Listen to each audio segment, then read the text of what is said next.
Hello friends, welcome back to the new video. In this video guys, we are going to talk about how to delete fingerprint in Vivo phone. Guys, you want to delete fingerprint, so guys you can delete. And friends, now let's see how to delete fingerprint in Vivo phone.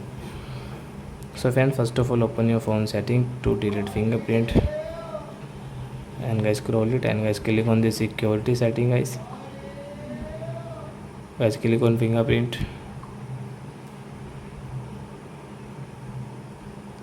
So as you can see guys, the delete option, guys, you want to delete guys one fingerprint, so guys you can delete here.